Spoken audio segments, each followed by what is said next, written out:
નમસ્કાર વિદ્યાર્થી મિત્રો, આપણે અગાઉના લેક્ચરમાં જે છે જોઈ રહ્યા છીએ કે આપણું વિદ્યુત ચુંબકીય વિકિરણ જે છે એ કેવા પ્રકારનું તો તરંગ પ્રકૃતિ પણ ધરાવે છે અને એ કણ પ્રકૃતિ પણ ધરાવે છે. તો બંને કઈ રીતે ધરાવતું હશે એ જોવા માટે આપણે જોયું તો કે તરંગ પ્રકૃતિ છે કોના આધારે આપણે સાબિત કરી છે તો વિદ્યુત ચુંબકીય વિકિરણ જે છે એની તરંગ પ્રકૃતિ જે છે તો એ તરંગ પ્રકૃતિ કઈ રીતે આપણે માન્ય ગણી તો અહીં જે છે એ આ સાબિતમાં એવું કહ્યું કે જે વ્યતિકરણ પણ આપે છે અને આના સાથેનો બીજો જે પ્રાયોગિક બાબત છે વિવર્તન.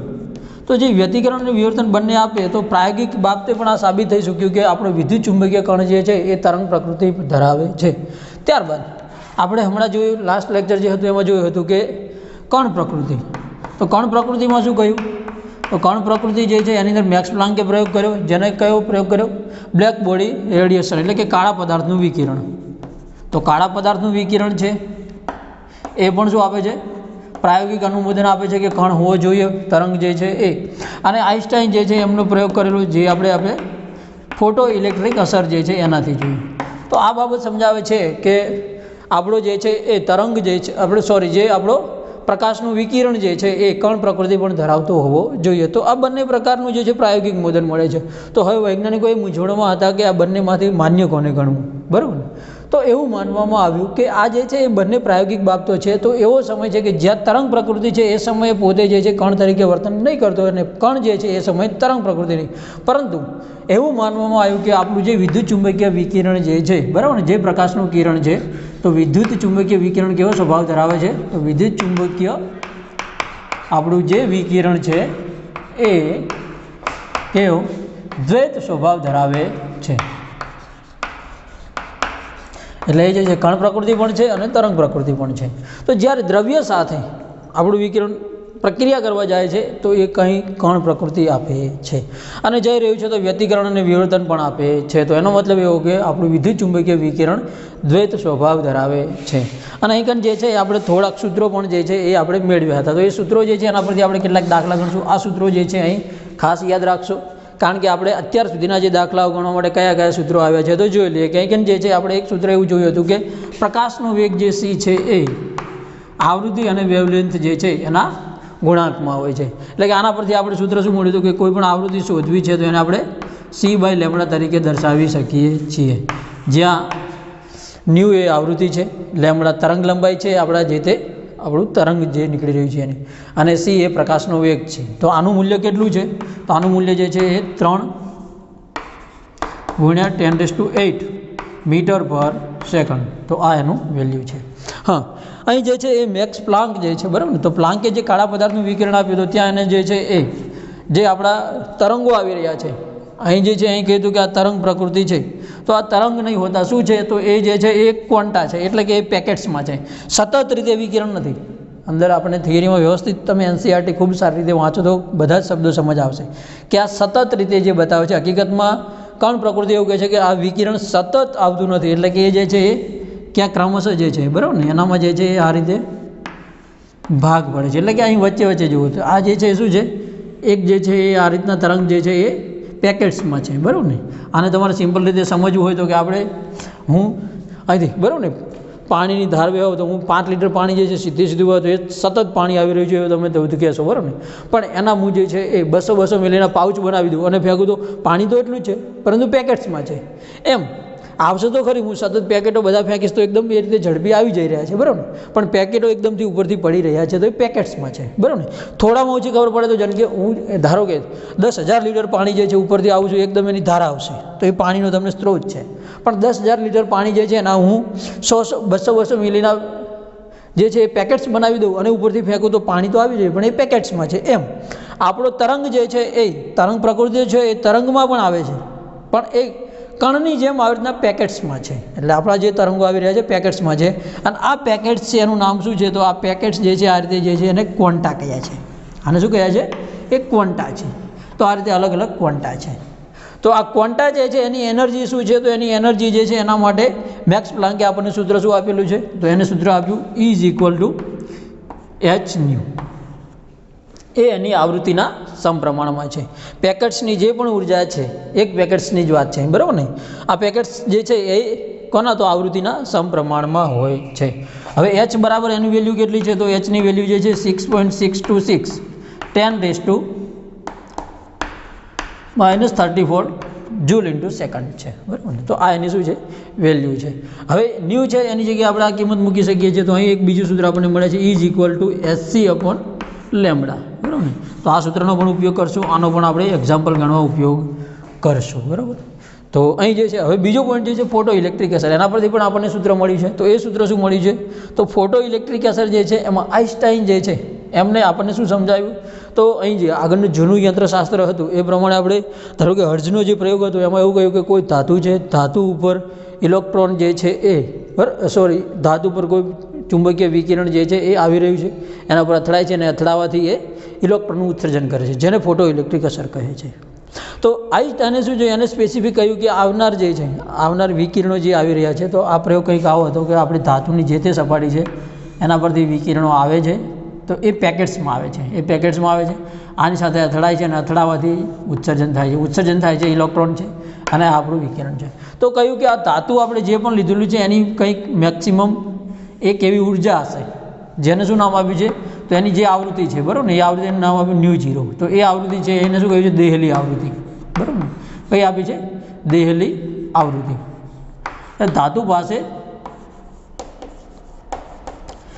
એવી આવૃત્તિ છે, બરાબર ને. તો એ દેહલી આવૃત્તિ કરતાં ફેંકેલી આવૃત્તિ જે છે એ એટલી અથવા એના કરતાં વધારે હોવી જોઈએ તો જ ઇલેક્ટ્રોનનું ઉત્સર્જન થશે. તો અહીં જે છે આપણે જે આવૃત્તિ ફેંકી છે એ આવૃત્તિ કેવી હોવી પડે, આના કરતાં જે છે એ કંઈક વધારે હોવી જરૂરી છે.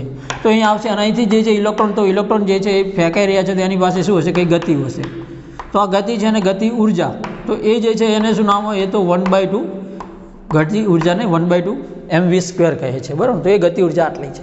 તો આઈન્સ્ટાઈન જે છે એને આનું માપન કર્યું છે, આ જે બધા ટર્મ્સ છે એનું માપન આપ્યું છે. હા, એને એક બાબત એ કહી કે અહીંથી તમે જે પણ પદાર્થ લો છો, બરાબર ને, અહીંથી ધારો કે બલ્બ જે છે આમાંથી હું રેડિયેશન ફેંકું છું તો અહીંથી જે રેડિયેશનો ફેંકાય છે તો એની આવૃત્તિ જે છે એના આધારે તમને અહીં શું થશે ખબર પડશે કે એના જે છે એ ઇલેક્ટ્રોન જે છે એની ગતિ ઉર્જા કેટલી છે. હા, અહીં જે છે એ તમે અહીં જેટલી સંખ્યા તીવ્રતા વધારશો તો તીવ્રતા જે છે એના કારણે એકન જે છે ગતિ ઉર્જામાં કોઈ ફરક નહીં પડે, બરાબર ને, સમજો વર્ત. હા, અહીં જેટલી તીવ્રતા વધશે તો અહીં જેટલા તીવ્રતા વધશે વધુ તીવ્રતાથી ફોટોન આવશે એટલી જ તીવ્રતાથી ઇલેક્ટ્રોન બહાર નીકળશે, બસ. તો ઇલેક્ટ્રોનની સંખ્યા ઉપર આધાર કોનો છે તીવ્રતાનો, ગતિ ઉર્જા સાથે કોઈ લેવા દેવા નથી. હા, આવૃત્તિ વધશે તો એમ ગતિ ઉર્જા વધશે, આવૃત્તિ વધશે અથવા તો વેવલેન્થ ઘટશે, ઊંધું, બરાબર ને. આવૃત્તિ વધે તો ગતિ ઉર્જા જે છે એ વધશે અથવા વેવલેન્થ ઘટશે તો પણ ગતિ ઉર્જા વધશે. આ વસ્તુ યાદ રાખશું, બરાબર. આઈન્સ્ટાઈન જે છે એમણે આ બાબત આપણને સમજાવી છે. તો એમને આ સૂત્ર આપ્યું કે અહીં જે છે એ આવૃત્તિ જે છે તમે ફેંકી છે તો અહીં આની સાથેની જે ઉર્જા ગણીએ છીએ તો આપણે ગણવી હોય તો આની ઉર્જા જે છે એને આપણે કહેવી હોય તો એ કેટલી હશે hν, બરાબર ને. હવે આને જે જરૂરી ઉર્જા વાપરી છે એ કેટલી હશે તો આપણે આને E' કહીએ તો એ hν0 હશે. અને hν0 ને શું કહેવાય છે કાર્ય વિધેય W0. અમુક ટર્મ્સ સમજાવું છું જે તમારે યાદ રાખવાના છે, બરાબર ને.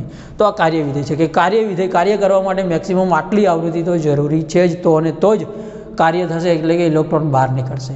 હા, ઇલેક્ટ્રોન બહાર નીકળે. હવે બીજી ઉર્જા જે છે એ ઇલેક્ટ્રોન શું કરે પોતે ગતિ ઉર્જામાં રૂપાંતરણ કરી દે. તો અહીં આપણને એક સૂત્ર બીજું મળે છે કે ગતિ ઉર્જા જે છે એ કેટલી હશે તો આપણો જે ઇલેક્ટ્રોન બહાર નીકળી રહ્યા છે એની ગતિ ઉર્જા જેને હું 1/2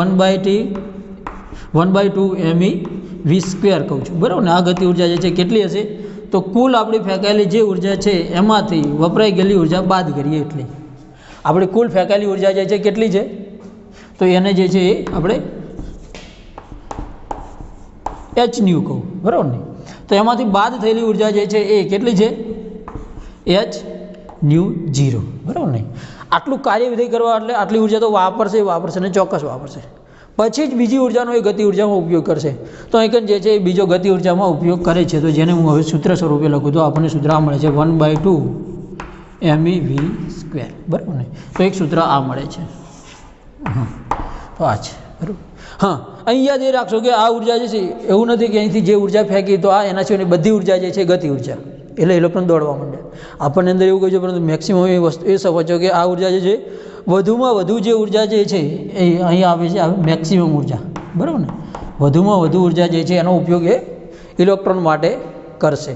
હા, ઇલેક્ટ્રોન જે છે એને ગતિ ઉર્જા આપવા માટે થઈને બધી ઉર્જા કાર્ય અહીં જુઓ, અહીંથી જે ઉર્જા ફેંકાય છે એમાંથી આટલી ઉર્જા અહીં વાપરે છે, બીજી બધી જ ઉર્જા આમાં ખર્ચી દે એવું નથી, બરાબર ને.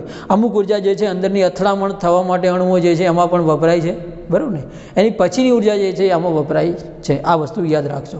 હા, અહીંથી જે તે ધાતુ પોતાનું કાર્ય વધે એની જે જરૂરી ઉર્જા છે ફિક્સ હોય છે. જેમ કે હું કહું કે કોઈ આપણો પદાર્થ છે, બરાબર ને, એની જરૂરી ઉર્જા કેટલી હતી? એની પાસે ટોટલ 8 ઇલેક્ટ્રોન વોલ્ટ ઉર્જા છે, બરાબર ને. એની પાસે કેટલી છે? 8 ઇલેક્ટ્રોન વોલ્ટ ઉર્જા છે. હવે એમાંથી કાર્ય વિધેય કરવા માટે W0 માટે કેટલી ઉર્જા જરૂરી છે? તો માનો કે હું જોઈ લઉં છું એની પાસે 2 ઇલેક્ટ્રોન વોલ્ટ ઉર્જાની જરૂર છે, બરાબર. હવે 2 ઇલેક્ટ્રોન વોલ્ટ ઉર્જાની જરૂર છે એમાંથી હવે અને બીજું શામાં તો ગતિ ઉર્જા, તો બીજો શામાં ઉપયોગ કર્યો? તો ગતિ ઉર્જામાં ઉપયોગ કર્યો. તો આ પરથી તમે તો એવું કહી શકો સૂત્ર ઉપરથી કે આની પાસે 8 ઇલેક્ટ્રોન ઉર્જા હતી, તો કુલ આપણે 8 ગઈ છે, એમાંથી કેટલી વાપરી? અને E ડેશ એટલે H0 2 વાપરી. તો બીજી શામાં આવી ગઈ? તો 8માંથી 2 જાય તો 6 બચે, તો 6 શું છે? ગતિ ઉર્જા, બરાબર. એ રીતે. હા, પણ અહીં જે હું લખું છું કે વધુમાં વધુ 6 વાપરી શકે, ઓછી પણ વાપરી શકે. કઈ રીતે? જેમ કે આની પાસે ઉર્જા કેટલી હતી? 8 ઇલેક્ટ્રોન વોલ્ટ તો છે જ, એ કહ્યું એમ. કાર્ય વિધેય ફિક્સ હોય, એની જે તે ઉર્જા શું છે કાર્ય કરવા માટે 2 ઇલેક્ટ્રોન વોલ્ટ જરૂરી છે.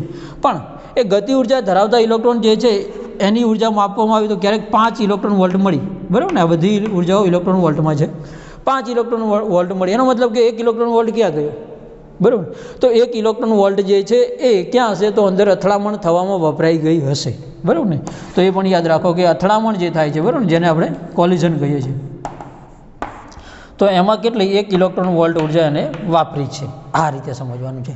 એટલે મેક્સિમમ 6 ઇલેક્ટ્રોન વોલ્ટની ઉર્જા જે છે ગતિ ઉર્જામાં આવી શકે, પણ મેક્સિમમ ક્યાં સુધી આવી શકે? તો દાખલો આ રીતનો હોઈ શકે છે, બરાબર.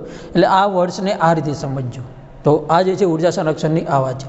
હવે આ જે છે સૂત્રો એ પરથી આપણે કેટલાક દાખલા જોવાના છે. તો આ થિયરીમાં આપણે શું જોયું કે વિદ્યુતચુંબકીય વિકિરણ તરંગ પ્રકૃતિ અને કણ પ્રકૃતિ એમ 2 પ્રકારનો સ્વભાવ ધરાવે છે. તો આ સ્વભાવ જે છે એના આધારે આપણે અત્યાર સુધી હવે કેટલા ટર્મ્સ? તો આટલા ટર્મ્સ જે છે એ જોયા છે. તો હવે જો આપણે તમને બુકમાં કોયડાઓ આપેલા છે, બરાબર ને. તો એ કોયડાઓ જે છે એને આપણે જોઈએ. અહીં વિદ્યાર્થી મિત્રો ખાસ તમને એ અપીલ કરીશ કે જ્યારે પણ તમે આ લેક્ચર જુઓ છો તો તમારી આપણી NCERT બુક જે છે, બરાબર ને, ગુજરાત બોર્ડ જે છે તો એ NCERTમાં ટ્રાન્સફર થયેલી છે, તો એ જે છે, બરાબર ને, એને સાથે રાખશો. જો વિદ્યાર્થી મિત્રો, તો આપણે જોયું એમ કે અહીં જો બધા સૂત્રો આપણને કેટલા મળ્યા છે? આટલા સૂત્રો લખેલા છે. હવે એ સૂત્રો પરથી આપણે કેટલાક દાખલા ગણીએ છીએ, બરાબર ને. અહીં મેં 2 દાખલાઓની રકમ ગણી છે. જો પાછળ હું ગણતો જાઉં છું, તમારે NCERT બુક રાખવી એમ કહ્યું છે મેં. જો તો વિકિરણના 1 મોલ ફોટોન કે જેની આવૃત્તિ કેટલી છે? 5 × 1014 હર્ટ્ઝ. એટલે એનો મતલબ કે તમને ન્યૂ આપેલા છે, આવૃત્તિ આટલી છે, તો તેની ઉર્જા ગણો બસ. તો ઉર્જા E ગણવાની છે, બરાબર ને. તો ઉર્જા E ગણો, પરંતુ અહીં જો શબ્દ જોવું, 1 મોલ ફોટોન, બરાબર ને. આ સૂત્ર છે E = H ન્યૂ, તો આ સીધું લાગુ પડશે. પણ જેમ તમને કહ્યું છે કે આ જે છે એ આપણને કઈ ઉર્જા બતાવે છે? 1 ફોટોનની, બરાબર ને. આ જે છે એ 1 ફોટોન, 1 વિકિરણ, 1 ક્વોન્ટમ, બરાબર ને. કોઈ બી શબ્દ તમે લઈ શકો છો. આ જે ઉર્જા છે પણ 1 ક્વોન્ટમની ઉર્જા છે, 1 ક્વોન્ટા અથવા તો 1 ફોટોન, બરાબર ને. તો જે આપણે એની ઉર્જા બતાવે છે. તો અહીં શું કહ્યું છે? 1 મોલ. અહીં વાત કરીએ કે વિકિરણના 1 મોલ ફોટોન કે જેની આવૃત્તિ આટલી છે, તો એની ઉર્જા ગણો જે મોલવાળા છે. તો આપણે આ સૂત્રને મોલ સાથે ગુણી લઈએ, બસ. એવોગાડ્રો અંક આપણો મોલ જે છે H ન્યૂ, સરળ રીતે. હવે એવોગાડ્રો અંક બરાબર કેટલા છે? તો 6.022 × 1023. એ તો તમને ખબર જ છે, આપણો એવોગાડ્રો અંક છે. H બરાબર, તો કિંમત તમને મૂકેલી છે પ્લાન્ક અચળાંકની, કેટલી છે? 6.626 10⁻34 J/s. અને ન્યૂ આવૃત્તિ કેટલી છે? તો આવૃત્તિ આપેલી છે 5 × 1014 હર્ટ્ઝ, બરાબર ને. તો બસ આ બધાનો ગુણાકાર તમે કરો તો તમને અહીં વેલ્યુ મળી જશે. મેં જેમ કહ્યું છે કે આને તમે નિયરલી, બરાબર ને, રકમ માની અને પણ ગણતરી કરી શકો છો, અથવા બુક પ્રમાણે એક્ઝેક્ટ જવાબ પણ લખી શકો છો. જેમ કે આને જે છે હું 6 માની લઉં, બરાબર ને, જો તમને બતાવું તો આને 6.6 છે તો 6.5 હું માની લઉં, અને આને 5 રાખીએ તો તમને લગભગ નિયરલી જવાબ મળશે, બરાબર ને. તો આમાં જો નિયરલી તમને લેવું તો આ જે છે 6, બરાબર ને, ગુણ્યા આને હું 6.6 છે, બરાબર ને, તો એને નિયરલી હું 6.5 માની લઉં છું, બરાબર ને. આ જે છે એ કેટલા છે? તો એને હું 5 માની લઉં છું, બરાબર, ગુણ્યા. હવે 10ની જે ઘાતાંકો છે બધી સરખી છે, તો 10 છે, 10ની 23 -34 +14. આ રીતે જે છે એ કરી અને આનો નિયરલી જવાબ છે, બરાબર ને, 6 × 25 30 અને 30 × 6 તો કેટલા થશે? 6 તરી 18 180 અને 0.5 આ છે, બરાબર ને? તો 6 × 30 બીજા, બરાબર ને? તો જે 1.9 સમથિંગ તમારો જવાબ જે છે, બરાબર ને? 1 જે છે 1.9 સમથિંગ મળે. અને આ જે છે તો નિયરલી જવાબ આ રીતે તમે લાવી શકો છો. હા, હવે બુકમાં જે છે આ તમે શું કહ્યું છે કે આ રીતે માની અને નીટ માટે થઈને તમે આ કેલ્ક્યુલેશન કરી શકો છો. હા, NCERT તમને આનો સીધો જે પૂરેપૂરો જવાબ જે છે એ આપ્યો છે. તો તમે ગણતરી કરશો પ્લીઝ. હું અહીં તમને કહું છું કે કઈ રીતે દાખલો ગણી શકાય છે, બસ એ સમજો. તો તમારો લાસ્ટ આન્સર કેટલો મળે છે? 199.5. આ કિલો જૂલમાં ટ્રાન્સફર કરી છે, બરાબર ને? Kilo joule. અને કેટલું છે? પ્રતિ મોલ. જુઓ તો કિલો જૂલ પર મોલ. આ એનો યુનિટ્સ આવશે. યુનિટ્સ લખવો જરૂરી છે. તો આ થઈ ગયું. હવે જો બીજો આપે છે કોયડો આપણને કે અહીં સમજશો 100 વોટનો એક ગોળો છે, એ 400 નેનોમીટર તરંગ લંબાઈનો એક વર્ણિય પ્રકાશનું ઉત્સર્જન કરે. તો કોઈ પણ એક્ઝામ્પલ સમજો કે તમારી પાસે શું છે, તો અહીં જે છે 100 વોટનો એક ગોળો હું લઉં છું, બરાબર ને? આ ગોળો છે એ શું કરે છે? પ્રકાશનું ઉત્સર્જન કરે છે. તો એની લેમડા તરંગ લંબાઈ છે એ કેટલી છે? 400 નેનોમીટર છે, બરાબર ને? એની તરંગ લંબાઈ કેટલી છે? 400 નેનોમીટર છે, બરાબર ને? તો હવે આ ગોળો પ્રતિ સેકન્ડે ઉત્સર્જિત થયેલા ફોટોનની સંખ્યા કેટલી છે? એક સેકન્ડમાં કેટલા એ ફોટોન ઉત્સર્જિત કરતો હશે? આ ગોળાની ઉર્જા પોતાની કેટલી છે? 100 જૂલ ઇન્ટુ સેકન્ડ, બરાબર છે? વોટનો મતલબ એ છે, વોટ એટલે જૂલ ઇન્ટુ સેકન્ડ. તો 100 જૂલ ઇન્ટુ સેકન્ડ આ ઉર્જા ગોળાની છે, બરાબર ને? તો પહેલાં આપણે શું ગણીએ કે આ તરંગ લંબાઈ ઉર્જા કેટલી છે, બરાબર ને? તો એ સમયે એક ફોટોનની ઉર્જા કેટલી મળશે તમને? E = hν. પરંતુ અહીં આપણી પાસે ન્યૂ નથી, લેમડા છે. તો આપણું સૂત્ર શું થશે? hc/લેમડા, બરાબર? હવે hc/લેમડા તો અહીં તમે કરી શકો છો કે hc/લેમડા જે છે તો કિંમતો બધી મૂકી દો. h 6.626 - 34 જૂલમાં. પ્રકાશનો વેગ 3 × 10⁸ મીટર પર સેકન્ડ, બરાબર ને? લેમડા કેટલા છે? તો 400. આપણે મીટરમાં કન્વર્ટ કર્યા છે પ્રકાશનો વેગ. તો 400 નેનોમીટર છે એને મીટર કરી દઈએ 10⁻9. બસ. તો આ તમારો અહીં શું આવશે? ઉર્જા મળશે. હવે આ જે ઉર્જા મળી છે એ સમય કેટલા ફોટોનની છે? એક ફોટોનની ઉર્જા છે. તો અહીં સીધું તમને કહ્યું હતું કે 100 વોટ હોય એટલે કે 100 ઉર્જા હોય, બરાબર ને? 100 જૂલ ઉર્જા હોય તો એ સમયે ફોટોનની સંખ્યા કેટલી? તો તમે સીધું કહી શકો છો કે આ સમયે એક ફોટોન છે તો 100 એ કેટલા, બરાબર ને? તો આનો આન્સર કેટલો છે? તો એ પણ જો તમે ગણતરી કરી શકશો. 18 છે અને 4 વડે ભાગો તો 4 પોઈન્ટ સમથિંગ આવે છે. તો અહીં હું અંદર ટોટલ ગણતરી જોઉં તો કેટલી મળે છે? આનો આન્સર જે છે એટલો મળ્યો. E = 4.969 10⁻19 જૂલ, બરાબર ને? તો હવે આ શું સમજાવે છે કે જ્યારે 4.969 10⁻19 જૂલ છે એ સમયે એક ફોટોન ઉત્સર્જિત થઈ રહ્યો છે. આટલી ઉર્જાએ એક ફોટોન ઉત્સર્જિત થાય. એક ફોટોનની ઉર્જા છે ને, તો 100 હોય ઉર્જા, બરાબર ને? જ્યારે 100 જૂલ ઉર્જા હોય તો ત્યારે ફોટોનની સંખ્યા કેટલી? બસ. તો 100 તો 100 જે છે એનો આનો આન્સર શું આવશે? 100 4.969 × 10⁻19 જૂલ. તો જૂલ કેન્સલ. તમારો આન્સર જે છે એ સંખ્યામાં આવશે કે પ્રતિ સેકન્ડ, બરાબર ને? આ જૂલ ઇન્ટુ સેકન્ડ છે 100, બરાબર ને? તો આ જે છે તમારો આન્સર સેકન્ડમાં આવશે કે આટલા સેકન્ડ જે છે, બરાબર ને? તો ઉર્જા તમને મળશે. તો આન્સર કેટલો મળે છે? તો આન્સર તમને જે છે કે આપ્યો છે કે આટલા સમયે કેટલા ફોટોન હશે? તો અહીં કહ્યું છે કે એક્ઝેક્ટલી વેલ્યુ 2.012 × 10⁻20, બરાબર ને? તો પર સેકન્ડે કેટલા ફોટોન બહાર નીકળી રહ્યા છે? આ 100 વોટ ઉર્જા ધરાવતો ગોળો છે, આટલા તરંગ લંબાઈના વિકિરણ છે. તો એ સમયે કેટલા ફોટોન બહાર નીકળી રહ્યા છે? તો પર સેકન્ડે 2.01 × 10⁻20 ફોટોન જે છે બહાર નીકળી રહ્યા છે. તો આ રીતે સમજી શકો છો, બરાબર? હવે જો એની પછીનું નેક્સ્ટ એક્ઝામ્પલ જે છે કોયડો 2.8 એ શું કહે છે, બરાબર? હવે પછીના બે કોયડા જે છે બહુ મસ્ત સારા સમજે એવા છે, બરાબર ને? વર્ડ સમજો. હવે હું આખી રકમ લખતો અહીં નથી, પણ એના મેન ઇક્વેશન જે છે કે શું કહેવા માગે છે, બરાબર? આજુ થોડો અકોડ હતો, તમને ડાયરેક્ટ 100 ભાગ્યા આટલા કર્યા છે, પણ કઈ રીતે છે તો સમજો. સીધી ઉર્જા મેળવી તો આ એક ફોટોનની ઉર્જા છે અને 100 આપણી પાસે ઉર્જા કેટલી છે? 100 જૂલ છે. તો એ સમયે કેટલા ફોટોન? બસ મળી ગયું. હવે જો 2.8 શું કહે છે કે જ્યારે વિદ્યુત ચુંબકીય વિકિરણ, તો એ કોઈ વિદ્યુત ચુંબકીય વિકિરણ છે, જો આ રીતે સમજવાનું એને માઇન્ડલી, એ 300 નેનોમીટર તરંગ લંબાઈ ધરાવે છે. આની તરંગ લંબાઈ લેમડા કેટલી છે? 300 નેનોમીટર, બરાબર?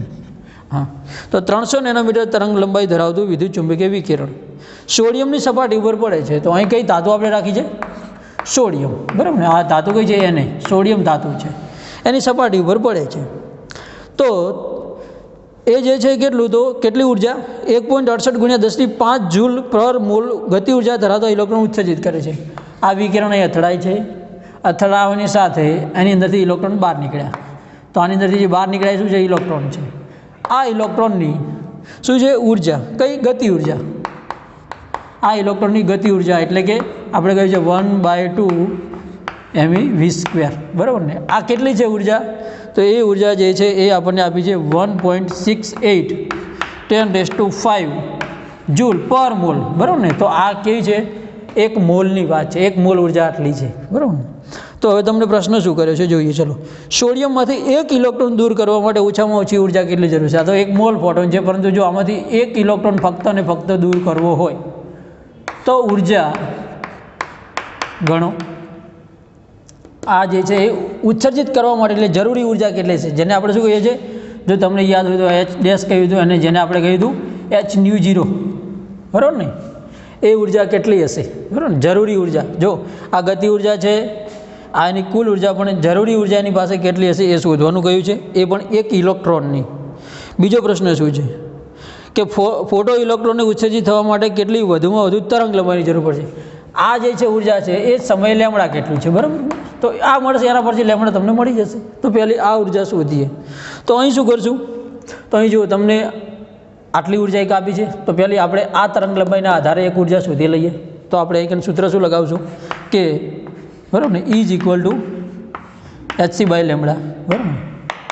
આ જે છે આપણી 300 નેનોમીટર તરંગ લંબાઈ છે એ સમયે ઉર્જા કેટલી છે? 1 ફોટોનની. તો આપણે અહીં ગણીએ છીએ 1 ફોટોનની ઉર્જા. પણ અહીં તો જો આ ઉર્જા જે છે શું આપણે પ્રતિ મોલ આટલા ઇલેક્ટ્રોન ફેંકે છે. તો આપણે આની ઉર્જા જે છે મોલ ઇલેક્ટ્રોનમાં ગણી લઈએ. બરાબર ને? તો આને જે છે આપણે કે તમારી પાસે 1 મોલ ઇલેક્ટ્રોન જે છે એની ઉર્જા કેટલી હશે? તો 6.626 10⁻23. H બરાબર પ્લાન્ક અચળાંક 6. એવોગાડ્રો છે. બરાબર ને? 6.022 અને 6.2626 તો અહીં આવશે. બરાબર ને? એ કેટલા છે? જૂલમાં છે. 10⁻34. તરંગ લંબાઈ કેટલી છે? 300 નેનોમીટર છે અને મીટરમાં કરી દે 10⁻9. તો 1 મોલ ફોટોન અહીંથી જે આવી રહ્યા છે એની ઉર્જા કેટલી છે? કુલ ઉર્જા આપણે આ શોધી છે. કઈ શોધી છે? hν. બરાબર ને? તો એ ઉર્જા કેટલી મળી? તો એ ઉર્જા જે છે તમને એકને મળે છે 1 મોલ ફોટોનની ઉર્જા 3.99 × 10⁵ જૂલ પર મોલ. બરાબર ને? તો જ્યારે 1 મોલ ફોટોન અહીંથી આવે છે તો એની ઉર્જા કેટલી મળે છે? આટલી મળે છે. હવે શું કહે છે? કેટલી ઉર્જા ગતિ ઉર્જામાં વપરાય છે? આટલી. તો કુલ ઉર્જા જે છે એમાંથી ગતિ ઉર્જા બાદ કરી દઈએ તો જરૂરી ઉર્જા મળી જશે. આ સૂત્રનો ઉપયોગ જો આપણી પાસે જે છે એ 1/2 MeV² ગતિ ઉર્જા છે જ. તો એ કેટલી છે? 1.68 છે. બરાબર ને? અને આપણને કુલ ઉર્જા કેટલી છે? 3.99 છે. તો આપણે શું જોઈએ છે? hν, E ડેશ જોઈએ છે. બરાબર ને? તો અહીં જો સૂત્ર તમે લગાવવું હોય તો આ રીતે લગાવી શકો છો. આ બાબત સમજી ગયા હોય તો અહીં જુઓ, આ વસ્તુ અહીં જે આપેલી હતી તો અહીં તમે કહી શકો કે અહીં 1/2 MeV² = hν × hν0. બરાબર ને? આને હું E ડેશ કહું. આ જે છે ગતિ ઉર્જા. જો શબ્દ એ વાપરવા હોય તો વાપરી શકો કે આ જે છે ગતિ ઉર્જા, આ આપણી ફોટોનની ઉર્જા E, અને આ જે છે જરૂરી ઉર્જા E ડેશ. બરાબર ને? તો આપણે શું શોધવું છે? E dash. તો E ડેશ શોધવા તમે શું કરશો? ગતિ ઉર્જા કેટલી છે? 1.68 10⁵. E બરાબર જરૂરી ઉર્જા કેટલી છે? તો આટલી છે 3.99 × 10⁵. બરાબર ને? આ પ્રતિ મોલ જ છે માઇનસ E ડેશ. તો હવે E ડેશ શોધો. બસ E ડેશ જે છે એને અહીં લાવો.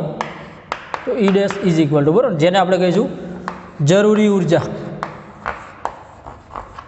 ઉત્સર્જિત કરવા માટે સોડિયમની સપાટીને જરૂરી ઉર્જા E ડેશ જે છે. તો 3.99 × 10⁵ -1.68 આ બાજુ જશે માઇનસ થઈ જશે × 10⁵. બરાબર ને? 10⁵ કોમન કાચ છે, કોમન. તો 2.99 - 1.68 10⁵ તો તમારો આન્સર આનો કેટલો આવે છે? જરૂરી ઉર્જા જે છે એ એક્ઝેક્ટ જવાબ આવે છે 2.31 10⁵ જૂલ પર મોલ પ્રતિ મોલ. તો 1 મોલ ઇલેક્ટ્રોન જે છે એના માટે ઉર્જા આટલી છે. હવે આપણને પ્રશ્ન શું છે? જો ફરી જોજો, 1 સોડિયમ માટે કેટલી ઉર્જા જરૂર છે? તો 1 મોલ માટે છે, તો 1 સોડિયમની ઉર્જા, તો અહીં 1 ઇલેક્ટ્રોન માટે, 1 ઇલેક્ટ્રોન માટે, બરાબર ને? આ જે છે 1 મોલ માટે થઈને છે. તો 1 ઇલેક્ટ્રોન માટે શું થાય? બસ આ જે છે એને 6.022 ગુણ્યા 10⁻23 એવા ગેડ્રો અંક વડે ભાગી દો એટલે તમને શું મળી જશે? 1 ઇલેક્ટ્રોન માટેની સંખ્યા મળી જશે. આ સંખ્યા મળી જાય તો એના પરથી તમને શું મળી જશે? હવે તરંગ લંબાઈ શોધવાની કહી દી લેમડા.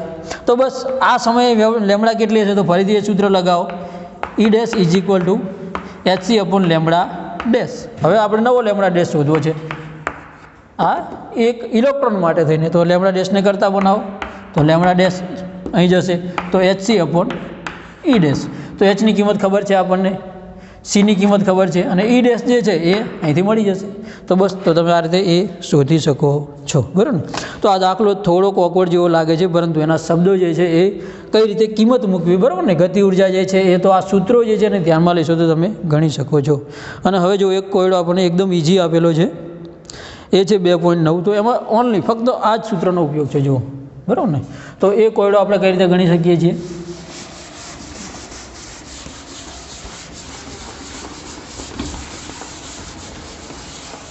તો જો 2.9 એમાં શું કહ્યું છે કે એક ધાતુ માટે દેહલી આવૃત્તિ ν0 ત્યાં પણ કૌંસમાં લખ્યું છે કેટલી છે? તો 2.7 ગુણ્યા 7.0. દેહલી આવૃત્તિ કેટલી છે? 7.0 × 10⁻14 હર્ટ્ઝ, બરાબર ને?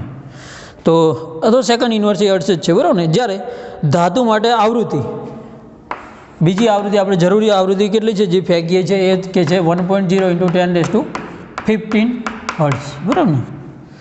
આટલી છે. તો આ તીવ્રતાવાળું વિકિરણ જ્યારે ધાતુની સપાટી પર અથડાય છે ત્યારે ઉત્સર્જિત થયેલા ઇલેક્ટ્રોનની ગતિ ઉર્જા ગણો, 1/2 m². ગણો. અહીં સિમ્પલ વાત છે કે અહીંથી તમે કોઈ આપણું રેડિયેશન ફેંકો છો, આ ધાતુ છે, તો અહીં જે રેડિયેશન આવે છે એની આવૃત્તિ તમને આ આપેલી છે. હવે આની જરૂરી દેહલી આવૃત્તિ કેટલી છે? તો એ પણ આપેલી છે.